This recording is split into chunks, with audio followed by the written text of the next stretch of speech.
தாய் தமிழ் உறவுகளுக்கு வணக்கம். 116 வயது கன்னியாஸ்திரிக்கு நேற்று என்ன நடந்தது தெரியுமா என்ற தலைப்பில் இந்த காணொளியை நாம் காண்கிறோம். 116 வயது கன்னியாஸ்திரிக்கு நேற்று என்ன நடந்தது தெரியுமா? லூகாஸ் இவர் 116வது பிறந்தநாளை சமீபத்தில் கொண்டாடினார். பிரேசில் நாட்டை சார்ந்த லூகாஸ் என்ற ஒரு கன்னியாஸ்திரி 1908ஆம் ஆண்டு பிறந்தார். தன்னுடைய 26வது வயதில் இவர் கன்னியாஸ்திரியாக துறவு பூண்டார். தற்பொழுது இவருக்கு 116 வயது ஆகிறது. ஒருவர் 100 ஆண்டு காலம் வாழ்வதே மிகப்பெரிய விஷயம். இன்றைக்கி 60 வயசு ஆச்சுன்னா எப்போ போய் சேருவாங்கன்னு சொல்ல முடியாது. 70னா சங்கு ஊதிடுவாங்க அப்படின்பாங்க. 75னா முடிஞ்சு போச்சு. 80னா இருந்து என்ன பிரயோஜனம், போய் சேர வேண்டியதானே அப்படின்பாங்க.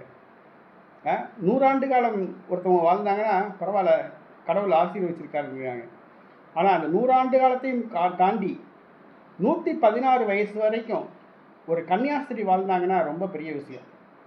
ஒரு பொதுநிலையினர் வாழ்ந்தால் கூட அவங்க அண்ணன் தம்பி அக்கா தங்கச்சி பேரம்பேத்தி பார்த்துக்குருவாங்க. ஆனால் ஒரு கன்னியாஸ்திரி 116 வயசு வரைக்கும் கான்வென்ட்டில் வாழ்ந்தாங்கன்னா ரொம்ப அதிசயம். அந்த 116 வயது கன்னியாஸ்திரி எவ்வளோ வயசான காலத்தில் எவ்வளவு கஷ்டப்பட்டுருப்பாங்க பாருங்கள். அந்த 116 வயது கன்னியாஸ்திரி நேற்றைய தினம் அவர் காலமாகிவிட்டார். இறைவனடி சேர்ந்து விட்டார்.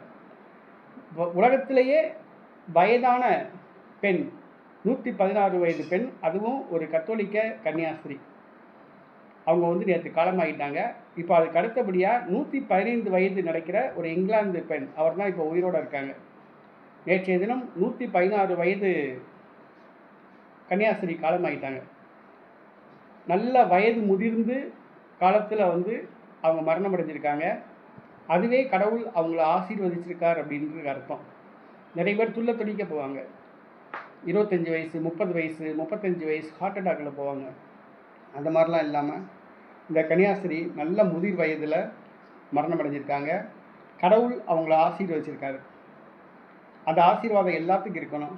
யாரும் அல்ப ஆயுசில் போகக்கூடாது, துள்ள துடிக்க போகக்கூடாது, திடீர்னு போகக்கூடாது. உங்களுடைய பேரம்பேத்தி அவங்களுடைய பேரம்பேத்தியையும் நீங்கள் காணணும். கடவுள் உங்களுக்கு பலத்தை தரணும். இதுதான் நம்ம ஆண்டவர்கிட்ட வேண்டுறது. அவருடைய பிக்கப்பட்ட சரீரம் நமக்கு சரீர சுகத்தை கொடுத்துருக்குன்னு சொல்லுவாங்க. ஆண்டவருடைய பிக்கப்பட்ட சரீரம் நமக்கு சரீர சுகத்தை கொடுத்துருக்கு. நம்ம பலவீன நல்ல பலவான்கள். இந்த கன்னியாஸ்திரி 116 வயசு கன்னியாஸ்திரி போன்று நாமும் நல்ல ஒரு வயது முதிர்ந்த வயதில் ஆண்டவர்கிட்ட போய் சேரணும். அதுவே மிகப்பெரிய ஆசீர்வாதம். அந்த 116 வயது கன்னியாஸ்திரி லூகாஸ் அவர்களுக்காக நாம் ஜெபிப்போம். அவருடைய ஆன்மா இறைவனில் இளைப்பாற நாம் ஜெபிப்போம்.